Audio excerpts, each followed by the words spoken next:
السلام علیکم ورحمۃ اللہ وبرکاتہ۔ بھائیوں بہنوں، دوستوں، بزرگوں، عزیزوں، امید ہے آپ سب خیریت اور عافیت سے ہوں گے۔ رمضان المبارک کی مبارک بہاریں چل رہی ہے، رب کریم اس کی برکات ہم سب کو نصیب فرمائے۔ آج ہم آپ کی خدمت میں افطاری کے وقت میں 3 باتوں کی رعایت کرنے، 3 باتوں کی فکر کرنے، 3 چیزوں پر عمل کرنے کی کوشش کرنے کی درخواست کرنا چاہتے ہیں۔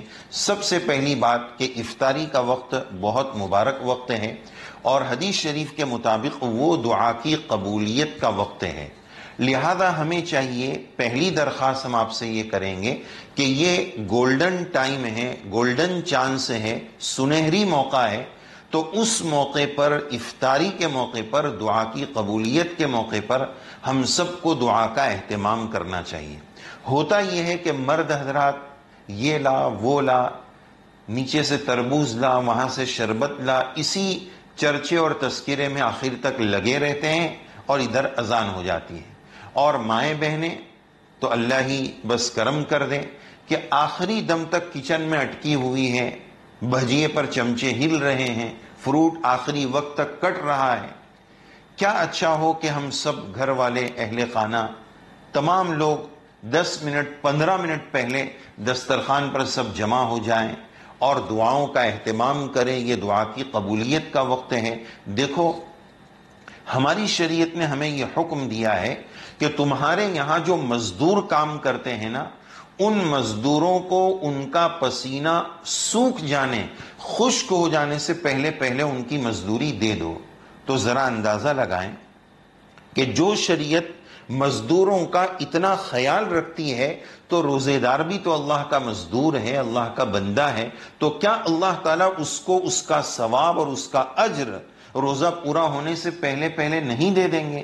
پھر کیا وجہ ہے کہ ہم کھانے کی تیاری میں ایسے ٹوٹ پڑتے ہیں کہ دعا کا پتہ ہی نہیں چلتا ہے؟ تو پہلی درخواست، دعا کا اہتمام کریں، عربی میں مانگیں، اردو میں مانگیں، اپنی زبان میں مانگیں، اور ہو سکے تو تھوڑی لمبی دعا کر لیں۔ الحزب العظم، مناجات مقبول، دن کے روزانہ کے اعتبار سے، ہفتے واری روزانہ کے اعتبار سے اس میں دعائیں ہیں، ان دعاؤں کے پڑھنے کا، پوری سنت دعائیں، قرآن مجید اور احادیث مبارکہ کی دعائیں ہیں، ان دعاؤں کو پڑھنے کا اہتمام کریں۔ نبی کریم صلی اللہ علیہ وسلم کی زبان مبارک سے نکلی ہوئی دعائیں ہیں، تو ان دعاؤں کے پڑھنے کا اہتمام کریں، اپنی دعائیں مانگنے کا اہتمام کریں، تو دعا میں جی لگائیں۔ بعض اکابر کے بارے میں آتا ہے کہ وہ ایک دعا 1 گھنٹے تک مانگتے تھے۔ یا اللہ، مثلا یا اللہ میری روزی میں برکت دے دے، تو 1 گھنٹے تک وہ یہی دعا مانگتے رہتے تھے۔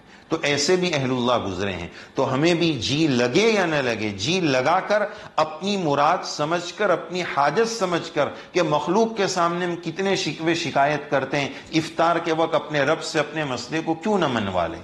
تو نمبر 1 دعا کا اہتمام۔ نمبر 2 جو افطاری کی دعا ہے، اس دعا کے پڑھنے کا اہتمام۔ 2 دعا افطاری کے وقت ثابت ہے۔ پہلی دعا جو ابو داؤد شریف کی روایت سے ثابت ہے، حضرت معاذ رضی اللہ عنہ اس کے راوی ہے، دعا کے الفاظ جو رسول اللہ صلی اللہ علیہ وسلم سے ثابت ہے، جو ہمیں پڑھنا ہے: اللہم لک صمت وعلی رزقک افطرت۔ دعا کے کلمات کیا ہے؟ اللہم لک صمت وعلی رزقک افطرت۔ اتنی دعا ابو داؤد شریف میں رسول اللہ صلی اللہ علیہ وسلم سے جو دعا کے کلمات ثابت ہے افطاری کے موقع پر، وہ اتنے ہی ہیں: اللہم لک صمت وعلی رزقک افطرت۔ اب بہت سارے لوگ اس میں دوسرے کلمات کا بھی اضافہ کرتے ہیں: اللہم لک صمت وبک آمنت وعلیک توکلت۔ یہ کلمات اچھے ہیں، اس کے معنی کوئی برے نہیں ہیں، لیکن جتنی دعا نبی کریم علیہ السلام سے ثابت ہے اتنی پڑھنے کا اہتمام کریں تو زیادہ بہتر ہے، ورنہ اس طرح اضافے کے بعد بعض لوگ اس کو حدیث پاک کے عنوان سے بھی چلا دیتے ہیں۔ تو حدیث پاک سے اتنی دعا ثابت ہے: اللہم لک صمت وعلی رزقک افطرت۔ اس کو افطاری سے پہلے یہ دعا پڑھ لے اور اس کو پڑھ کر کھجور کے ذریعے اپنی افطاری شروع کرے۔ پھر جب افطاری ہو جائے تو اس کے بعد ایک اور دعا جو حدیث پاک سے ثابت ہے، بخاری شریف میں روایت موجود ہے، حضرت ابو ہریرہ رضی اللہ عنہ سے ثابت ہے، نبی کریم صلی اللہ علیہ وسلم نے دعا پڑھی ہے، ذهب الظمأ وابتلت العروق وثبت الاجر ان شاء اللہ، ذهب الظمأ وابتلت العروق وثبت الاجر انشاء اللہ تعالی، یا انشاء اللہ، ذهب الظمأ وابتلت العروق وثبت الاجر انشاء اللہ، رگیں پیاس جاتی رہی، رگیں تر ہو گئی، اور اللہ کی جناب میں اس روزے کا اجر اور ثواب ثابت ہو گیا۔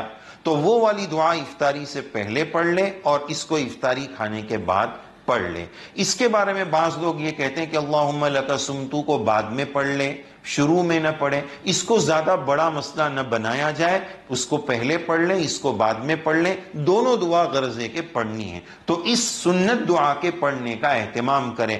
ایسا نہ ہو کہ شربت روح افزا اور بھجیوں اور افطاری کی چمک دمک اور چکا چون میں ایسے مگن ہو جائے کہ یہ دعا پڑھنا رہ جائے۔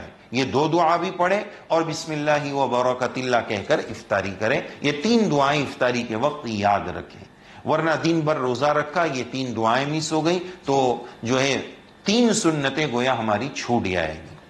اور تیسری بات، افطاری میں جو کھانے کی لمٹ ہے اس پر کنٹرول کرنے کی ضرورت ہے۔ مشین اور معدہ بالکل خالی ہے اور افطاری سے پہلے اتنا بڑا دسترخوان لگا ہوا ہے کہ بالکل نگاہ اٹکی ہوئی ہے کہ اس کا کام تمام کروں گا، اس پلیٹ کا کام تمام کروں گا، وہ ادھر کونے میں رکھی ہے، ادھر ہاتھ نہیں جا پائے گا، اس کا کیا انتظام کروں، وہ سب پلاننگ دعا کے بجائے پہلے سے اس میں چل رہی ہے۔